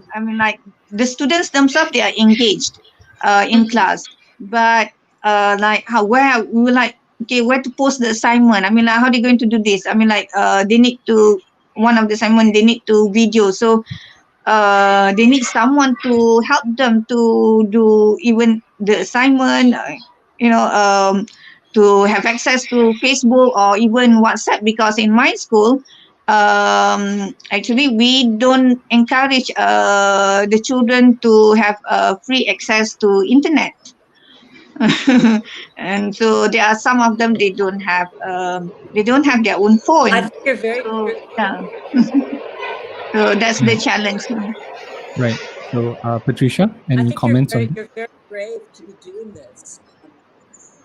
Well, I'm really impressed. I think if Sharon and I had to try to encourage 7-year-olds and 8-year-olds to engage with each other, we would run in the opposite direction. I think this is amazing that you're doing this, and I think you've taken on a huge challenge that will be very, very, really wonderful and exciting. I don't know. I would almost think that maybe you should rely on some old-fashioned communication and have them send letters to each other. Write a story about your day and send a letter, so that maybe what you're doing also is developing pen pals where they're writing to each other, as opposed to needing to rely on technology. videos or having phones. That the time they meet on Zoom, would be the time they actually are talking to each other, but that you maybe want to open up an old-fashioned channel where they're sending a weekly letter to each other, or even just a postcard. Right. Something that keeps them in touch, that helps them to see another part of the other child's life. Draw me a picture of your house. Draw me a picture of your grandmother, your grandfather's house, or your bedroom or something, and maybe that would give them another way of feeling connected. But yeah, I know you've come up against a huge barrier, that these are children who can't WhatsApp with each other or can't get on Facebook. So I think you should use your Zoom time together to the absolute maximum, and find another way for them to engage. Right. Right. Okay. Yeah. I guess before going to Dr. Sharon, I love the idea of from Patricia that the students, maybe one of the weeks they could have a buddy system. So the assignment is to write your buddy a letter, right? Yes. Or to send something to them. That will be something interesting. A letter, right? Yeah. Yeah. All right. So we're going back to old school Yeah. pen pal method with letters. Old school. Sure. Yeah. Yeah. Let them feel how does it feel to get a letter in the mailbox. Exactly. It'd be so exciting. Yeah. Right. Maybe we should start it together, Teacher Lynn. I'll be sending you a postcard. Exactly. Right. I think the buddy system would also work, but you have Tina, you've got 20 students, and Lynn, you've got 60. 40. So 40. Okay, so which means it's one student to two Malaysian students. So that would be interesting. Then they could write like personalized notes, or they could send pictures. But one way to save on postage is to bundle everybody's letters and send it as a parcel or something like that. Or they could send little knickknacks or little drawings or something to their friends. So that would be very special. And it would create excitement also for little kids. And say, Right, oh, right. I've received something from my friend in Indonesia or in Malaysia, so that would be very nice. Yeah. Nice. Yeah. Yeah. Hopefully we can do that. Yeah, Teacher Lynn. Yeah. Yeah. For one What of is their the You wanted to say reaction? something just now? Yeah. sorry, Dr. Sharon, you were asking? What is the students' reaction? What are the kids' reaction to all this? They were very excited. Actually, Tina and I, we said that let's not tell them where the students are from. Let them find out during the live session. And I mean, like, they kept asking, where the students, where the, our new friends from. Yep, actually, one of my students, or two of my students entered Teacher Lynn's Zoom 30 minutes before the class. Yeah. So just like what happened to you, Dr. Sharon, they came like, before 7, like very early. So yeah, the students also like they were ready early. They were eager, wanting to know. That's And amazing. yes, actually, everybody was really like very excited to talk in Zoom. So it's like if we cannot manage the Zoom that right, you will be hearing lots of voices from the Yeah. class. We Yeah. want to talk and talk. The energy is Sure. yes. Wow. Right. So one thing, Dr. Sharon and Patricia, did you give your students, ground rules or the do's and don'ts, for your course? Patricia, go ahead. I think it's really important that they understand that Malaysia has different laws than America does in terms of freedom of speech, and that I don't want them asking Malaysian students questions that they would be uncomfortable at answering about politics or religion or race. Do give them instruction about those kinds of differences to prepare them a little bit so that they really don't come off as too aggressive or asking questions that might really make the Malaysian students uneasy. So I give them a good background in those kinds of differences and some of the cultural differences that I want them to be prepared for. Because as I said, the Malaysian students think they know Americans, but my students start my course without being able to identify Malaysia on a map. They don't know where it is even. So they're starting from zero. So I do give them some preparation. I teach them about the history of independence and about colonialism and about politics and about religion, and give them a little bit of information that helps them know really what it is that they want to know more about. I do prepare my students more than Sharon does, because Sharon has the advantage of students who already have exposure to things that are American. Okay. And I guess from Teacher Lynn's perspective, right? How did the students react after the first class? After the end of our first class? Because actually these are not my original students. I teach grade 1 actually. But for this session, so we switch.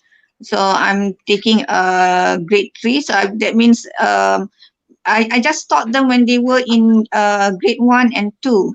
Didn't teach them. So, but after their after next week, I'll be taking their face-to-face classes as well. So I haven't got the chance to meet them and ask them about their first Zoom session.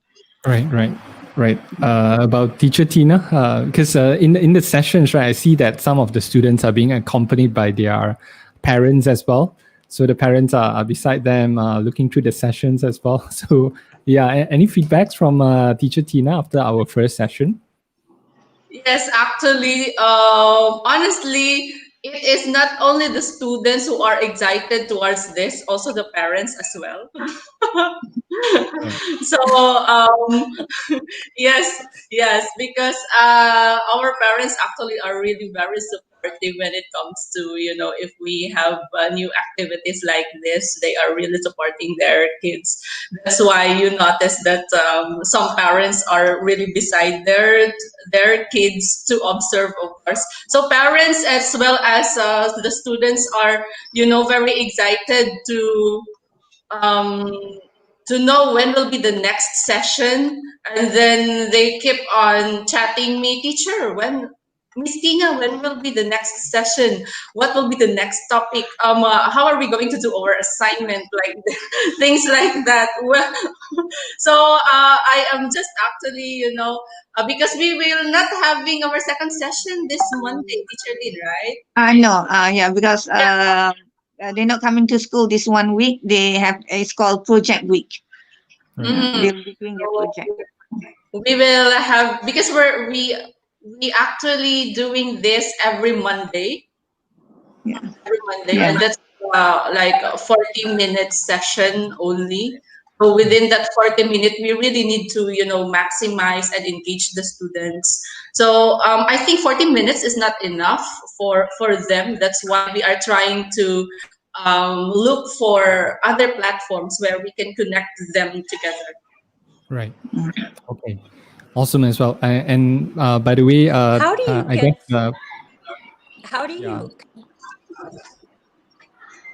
Yes. Yes, Patricia. Yeah, go ahead. I want to know how do you get 60 students to communicate with each other? I'm amazed They to hear take how many turn. students you have in the Zoom session. Do you give each student a chance? But of course, not everyone gets a chance to introduce themselves. That's why we need a Does platform. Yeah. But I think we managed to get almost all your students, yeah, Tina, because it was supposed to be a holiday, isn't it, for your school? But they joined the Zoom class. So, it's amazing that we all try to accommodate each other. Even though, it's supposed to be a holiday, but they joined the class. And for my students, their class supposed to be in the afternoon, but we move it earlier to accommodate to Tina's schedule. So, Right. not everyone gets a chance. We take turn, and so that's why they need to introduce themselves in the common platform. Hopefully, this Facebook works. Yeah, and I guess for Patricia, right, one of the sessions when we were asking the kids what's your favorite food, right? Because there's like 60 students in front of the screen. So what we did was that, hey, draw it out and show us on the screen. So immediately we get a screenshot of, this kid like mango. Something like what. Oh, wow. So yeah, So each one of them were involved. These are 7 to 9-year-olds or just 7-year-olds? Tina's, yours 7 and 8, right? Mine are 8 and 9. They're supposed to be 9 years old, but if we want to count the month. Okay. So between 7 to 9 lah. Yes. Okay. Right. Teacher Lynn and Tina, any one last questions for Sharon and Patricia? I think we got. Yeah. Okay, go ahead. ahead. No, it's okay. You. Yeah. Actually, my question is, how do you think are we going to, maximize the collaboration to the extent that, as what your students did, they went beyond the lessons. So how are we going to maximize the entire 10 sessions of this collaboration? Right. Probably Patricia, any comments on that? How do we I think maximize? you have to have Yeah. different expectations for children. Mm-hmm. Yeah, when I first did the course with UTAR, UTAR didn't want the UTAR students to be on Facebook. And I was able to find online another platform that was called, it was for children. It was called Classroom Interaction or something. And I was able to set up a private platform that allowed the students to interact with each other as if it were on Facebook, but it wasn't Facebook. There's lots of tools online where you can set up a collaboration between your students and each other's students, and not have it be on Facebook. And it can be a very simple, very classroom where they're both they're able to send each other little messages or send each other pictures. I think if you research this, there must be many, many other opportunities to engage them and not have to be on their parents' Facebook.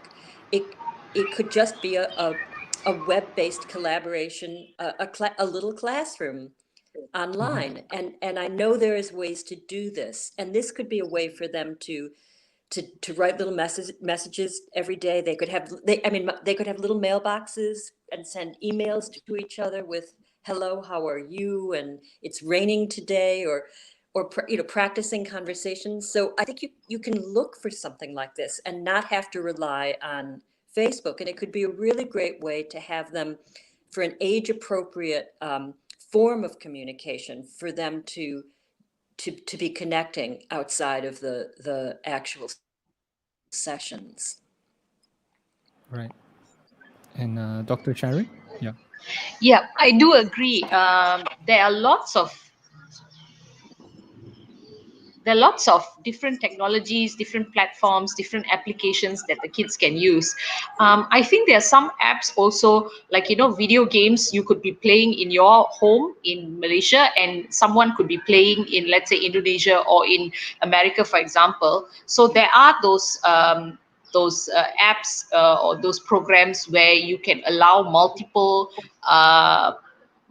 players. In some ways, if you understand what I'm saying, so you could have a few people working on a particular project, like maybe a drawing project or a coloring project or something like that. So that would be something interesting they could engage in together and bond. Another thing you could also do is, something that Patricia and I we are going to be working on this semester is, on Zoom you could also have breakout groups. So you could have them in smaller groups where they can discuss issues, or maybe Teacher Lynn, you can have one breakout group, and Teacher Tina, you can have another breakout group. So it'll be smaller and easily manageable, rather than having all 60 in one space. So if that happens, then you can mix up the Indonesian students and the Malaysian students together. So with the logistics, and I think that would help also in some ways. Right. Okay. Yeah. So Teacher Lynn and Tina, please keep us updated on how's the progress like, and probably Dr. Sharon, we hopefully we are able to invite you in one of the session as well with the kids. Oh, that'll be nice. Yeah. I wonder, Teacher Lynn, where are you located at? I'm in Ampang. Ampang. Okay. Yeah. Okay. That will be fantastic. Oh, that'll be wonderful. Yeah. It'll be, wow, this is so good for the students. I mean, like, to meet so many, people, to have different teachers. Because we're just a small school, so they usually get to meet the same teachers. Okay. Yeah, So thank you, well. Sharon. Thank you, Patricia. Yeah, thank you, Jay, for inviting us. All right. See you It was again, great Tina. to meet you. Yeah. Good luck. Yeah, thank you. Thank you, Dr. Sharon. Thank you, Miss Patricia, for the insights. Okay. So Good luck. thank you again, Lynn and Tina.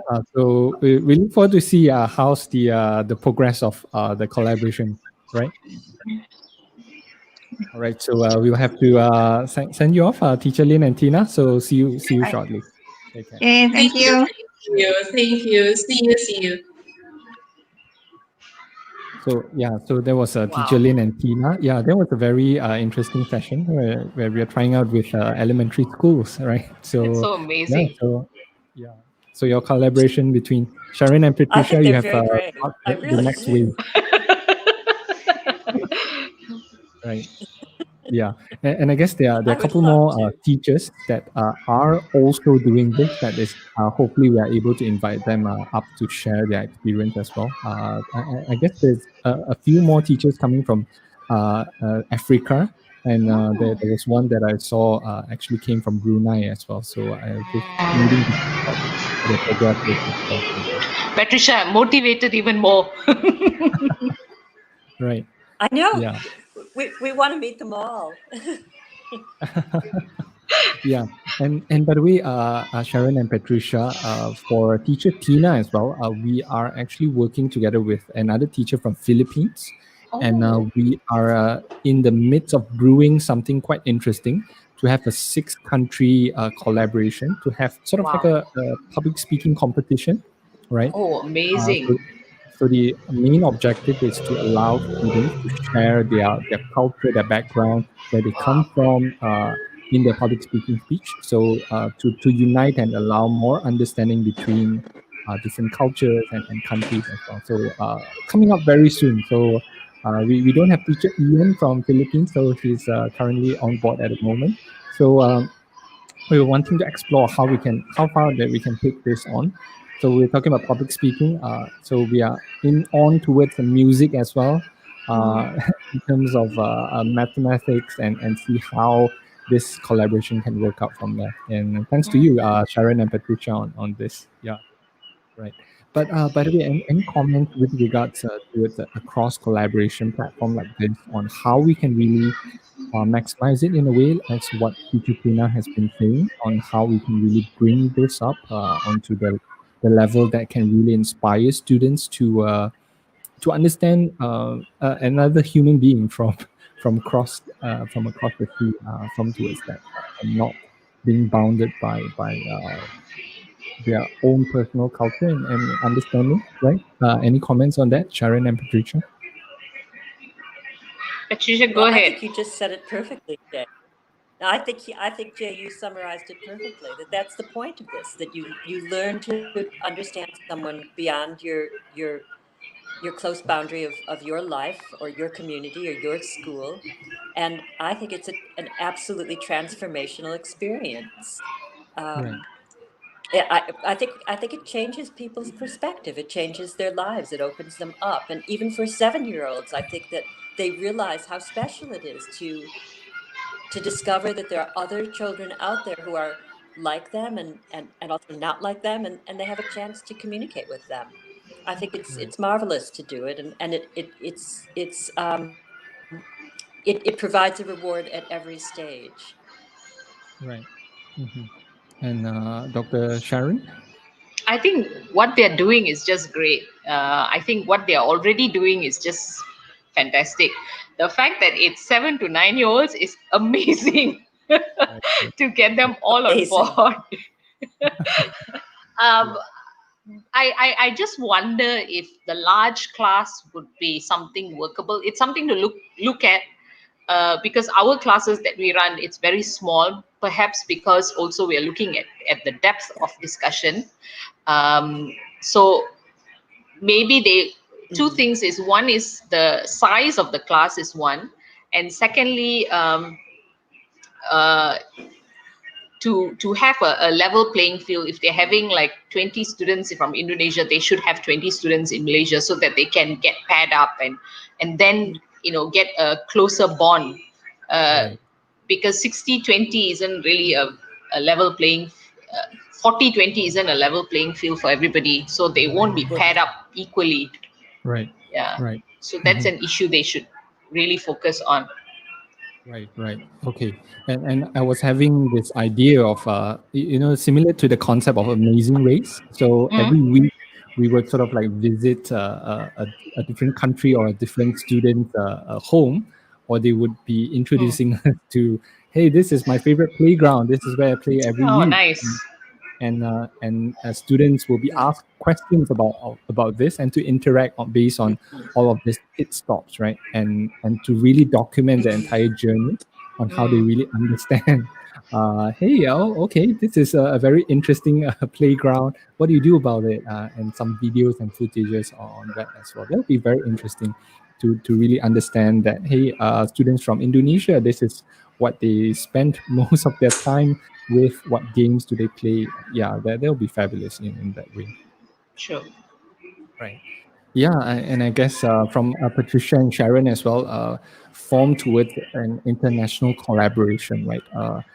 How in a way that a teacher would be able to integrate more of this into their students' ability to interact with students. For example, if a students were to have a platform like this, right, would they be able to bring this forth in their own initiative, whereby they start their own movement or their own title that they can really take the conversation within by themselves? Do you promote a direction like that for the students to take ownership in terms of the journey on what would transpire even after the actual session?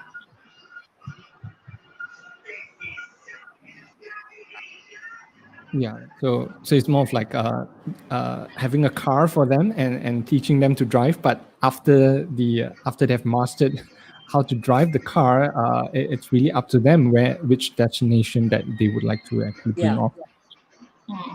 Absolutely. Yeah. I think it's up to the individual themselves if they want to actually continue that engagement and interaction. It is something that is beyond our control or beyond our doing. Like some of our students from a previous session, they are still continuing this, and we have 2 students who are joining us in our current sessions. So you cannot have like a, not everybody is the same. Some people are more enthusiastic than others, but for our group, because they are adults, they can choose to continue these conversations. And I hope that for Teacher Lynn and Teacher Tina, because they are little children, they can continue, writing letters, for example, or communicating with each other until they're teenagers or older, and these become lifelong friends, hopefully. But again, this is something you choose to do, and it's not something the facilitator or the teacher can enforce it. Okay. And and by the way, I'd just like to highlight as well for those who are watching this initiative, right? Actually, it was a very interesting initiative that actually got an award, right? So, Dr. Sharon, would you be able to share about more of how this initiative and the award and how this initiative actually got forth and took notice in the International Award? Okay, so this was a communication and media award for global communications, because my background is in media and communications. So when the International Communications Division, when they had a call, I just, as what Malaysians would say, I just tembak, I just shot the application through, not thinking anything of it, because prior to this I had applied for something similar competition and didn't win, so I never thought I was going to win, or but what I in the back of my mind, what I thought was, I hope that my application would ring some bells and allow those who are reading it to think about it and think about having collaborations like this. That's all I thought. I didn't think I would win, and let alone win first place. So I just applied and just forgot about it until I think in July when the results came out and they said, oh, you won and you won first place. I was like, what? I didn't think about it. And the funny thing also is Patricia didn't know anything about it. I didn't tell her anything because I was not hopeful. I thought I would not win. I just, I said, okay, I'm just sending it off and let's see what happens. And I forgot about it and nobody knew. And I forgot about it, and it so happened that I won, and I'm glad because I'm happy in the sense that people are taking notice of this project that we're doing, and it's so close to our hearts. And I acknowledge the fact that Patricia started this, and she's so passionate about it, and she roped me in to take over from our previous colleague, and to have trust in me to carry on with her as well in this journey. And I think it's such a treasure. It's like someone's given me such a treasure to take care of, a precious gem to take care of, and I hope I do justice as well. And I'm glad that it is getting highlighted, and that you have people like Tina and Lynn who are carrying on this, the next step for younger kids, and that is what we were hoping for. We didn't hope for younger kids, this was unexpected. 7 to 9 year olds, we didn't expect this. So I think this is fantastic, and this is what we want.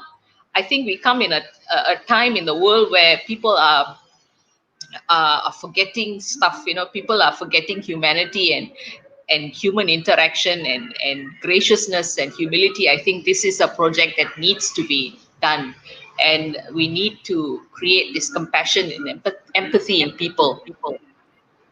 Right. Yeah. So yeah. And and Dr. Sharon and Patricia, why do you think that the initiative actually got the award? What do you think from your perspective? Why is it an interesting project that actually took interest by the organizers of those who actually awarded you with the award? What do you think are the factors that really stands out most? I think the one factor that stood out above everything else is the fact that the project had ended, the course had ended, but the students were taking the initiative to continue interacting with each other, and the conversations were going on. And we're not talking about normal everyday conversation. Of course, that was going on as well, but these were deep conversations about the BLM movement or politics in Malaysia. Or it took on a life of its own without having the classroom barriers, and because most times in an ideal situation, most students who graduate, they have no obligation whatsoever to a class that they had already taken. They would forget about it. They would say, oh, I took a class and that's it, I'm done, I've graduated, I'm moving on. But these were students who in their own initiative continued the conversation on a platform that we created, and the WhatsApp conversations are going on, and it's not something that we told them to do. It is something that perhaps we implemented in the beginning, but we didn't know it was going to go on this long, and it's still going on. So I think that was the plus point for this particular situation. Right. And Patricia, any thoughts on that? I also think I do have thoughts on that. I think that everybody is eager to find out what this kind of communication. I mean, here we are. We're talking across the globe right now. Everybody has this technology available to them. But what people are hungry for is figuring out how to make it special, how to make it actually change people and change lives. Everybody can get on Zoom now. Everybody can send WhatsApp messages. But how do we get real meaning and content out of it, I think, is the puzzle that everybody is trying to answer. One of the things that surprises me most about my course with Sharon is that there's nothing new about it.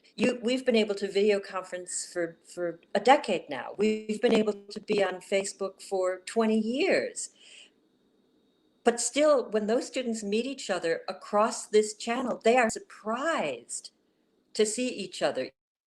even though every single day they're using their smartphones, talking to people, engaging with people somewhere else other than where they are.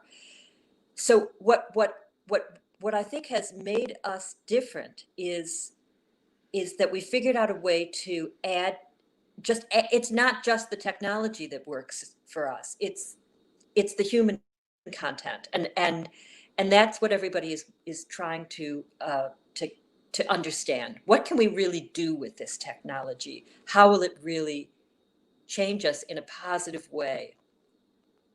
And how do we find human meaning in it? And that's a puzzle. That's a puzzle for all of us.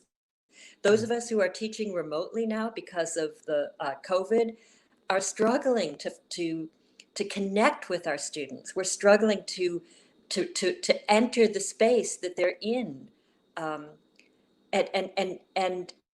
and somehow our course, I think it's special because it figured out how to do that. And I wish I could tell people what the formula was, but it really, really was the magic of just letting students find each other and find a way to communicate, and giving them the time and the space to do it freely and openly and honestly. Right. Mm-hmm.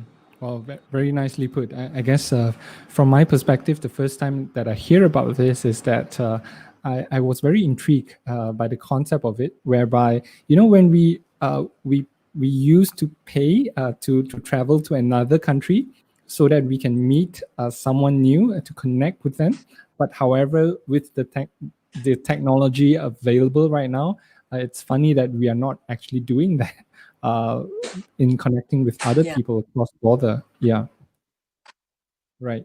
And but the danger is it can become so superficial. It's so easy that it can be superficial. So the challenge, I think, that stood in front of Sharon and me was to make it matter. Right. Mm-hmm. Exactly.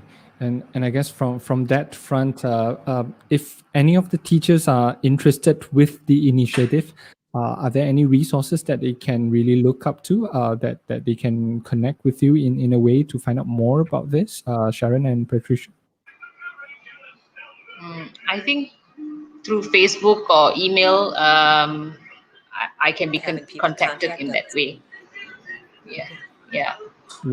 So I guess, from the contact as well, hopefully more teachers, after hearing what the sharing session for today from Sharon and Patricia, and also probably from Tina and teacher Lynn as well, hopefully more teachers are able to utilize or to take advantage of the current situation that we are currently under lockdown with internet access. It's more of a chance for us to really reach out to people beyond what our context is right now, right? So Sharon and Patricia, any before we end the session for today, any final words for those who are watching and will be watching in a future time ahead?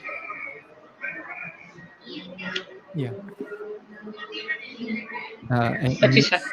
Patricia, go ahead. All we can say is just give it a try and see what happens. We're constantly trying to improve what we're doing, and it's it's got a fluid nature to it that we just kind of go along with it and see how it works, and that's really, I think, the message that I want to leave people with. That just give it a try and see what happens with your students.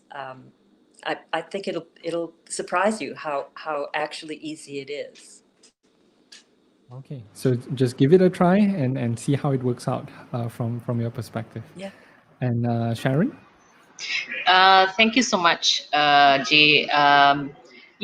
Just try it out. You have nothing to lose, except the fact that you would have a group of very excited students who want to engage and collaborate. But as much as what we are doing, we are also learning through the different platforms and different situations. And we are so inspired by the fact that people are looking at our project and our course and getting inspiration. So that really is a motivation for us as well. So thank you so much. Yeah, so I guess with that, wow, it has been about 2 hours of us having this conversation. So unfortunately, good things have always have to come to an end. So I guess this will definitely not be an end. So hopefully we are able to have Sharon and Patricia to have a conversation like this again with regards to your future initiative as well. So with that, I would like to thank you so much once again to Patricia and Sharon for coming on board on the Thank you. Education Summit platform to share on this wonderful initiative that is truly amazing and in a way inspiring for a lot of teachers and students out there as well. Thank you so much. Right. Thank you. So, Good Thank you night, so Patricia. yeah. It's almost Sorry. midnight. Oh yeah, it's almost midnight over there. All right. So Patricia, thank you once again, all the way from US. Thanks You're so welcome. thanks for the time in joining in from here Delighted as well. to be here. Thank you so much. All right. So thank you, Patricia. So we bid farewell to you. Take care. Thanks, Patricia. Thank you. I'll talk to you soon. Thank you. I'll see you soon. See you soon. Bye-bye. All right, and Dr. Sharon as well. We'll see you soon as well. Take care. Thank you, Jay. Thank you for having me. Bye. All right. See you. All right, so that was Dr. Sharon and Professor Patricia having this conversation with regards to international collaboration, right? So me, myself, I believe that as a human being, we have the innate need to be connected with other human beings as well. And it's so-called like a calling for us to really reach out to more people, to know more people, and to expand our perspective in how other people lead their life as well. So to me, myself, I feel that it's a very interesting initiative, and me, myself, I'm very passionate in as well. And it's so-called like the Spirit of Education Summit, which is to bring in teachers and educators from different backgrounds and different countries to come together and to share commonality, knowledge, strategies, and lifestyle as well with everyone in hopes that end of the day, we may be able to understand each other more regardless of the borders and demographics as well, right? So hopefully the session for today has brought in some value to you for those who are watching and will be watching later on. And hopefully more of you will be able to just give it a try, right? On the initiative and reaching out to any of the teachers that are overseas, work together with your students to come up with an initiative like that. Just like what we have seen from teacher Tina and as well as from teacher Lynn, right? So with regards towards that, we've come to the end of the education chat session for today. Thank you so much for joining in. For those who are tuning in right now, 2 hours, not easy, but I hope you have enjoyed the session. And for those of you who are just tuning in for the first time, we actually will be having education chat series every Saturday, where we will be discussing and be chatting with excellent educators, experienced educators from different backgrounds on different education topics. So every Saturday around 10 a.m., we will be having a different speaker with regards to that. So, and for those of you who have just joined in as well, please do have a look at our education. So this is the EduChat series that we are having every single week, as well as the Malaysia Education Summit Facebook page. If you enjoy what we are currently having over here, please do give us a like on the Malaysian Education Summit Facebook page so that you may be able to get the latest news in terms of education strategies, ideas, and solutions as well. Right. So with regards towards that, thank you so much, everyone, for tuning in on the session for today. And I will see you on our next session next week on Saturday, which we will be revealing in our Facebook channel as well. So with that, I hope that every one of you have an awesome weekend, and I will see you next week. Take care, everyone.